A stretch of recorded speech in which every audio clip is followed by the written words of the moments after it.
আউসাই যেন মরিয়ার দেশ স্বাধীন করছে হ্যাঁ দিল আই ভরিতে তো মরিয়ারে বেকুনল্লা তো দেশ স্বাধীন করি আমাদেরকে বাদ দেন, না হয় মাছ ধরতে দেন, একটাই দাবি আমাদের। পেড়ে বাদ না থাকলে কি করব, ডাকাতি করব, রুড়ে গাড়ে নিলে। আমাদেরকে বাদ দেন, না হয় মাছ ধরতে দেন, একটাই দাবি আমাদের। আমাদের আর কোনো দাবি নেই। সে 80 কেজি চাল দিয়ে কোনো একটা ফ্যামিলি চলে না। একটা ফ্যামিলিতে 8-10 জন লোক থাকে, 8-10 জন লোক কিছু চালকেই তো বাঁচতে পারে না। আমাদের তো অনেক কিছু দরকার, অনেক কিছু সরঞ্জাম প্রয়োজন আছে।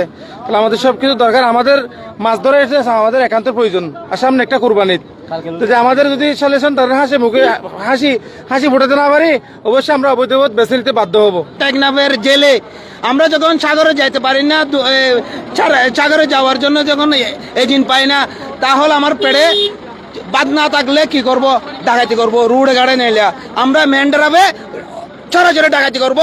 ওয়াইন তো অসুখ বিসুখ করলে ডাক্তাররা লড়ি না পারিস, গরম মাছ হই নাই ওয়াইনটা হাতেরিয়া গরম মাছ হইতে কইছার তারা যদি দরিয়া যাই না পারি আর বউ হুয়াইন বাম্মা বাইবেলা দেশের জনগণ চলিব কিভাবে?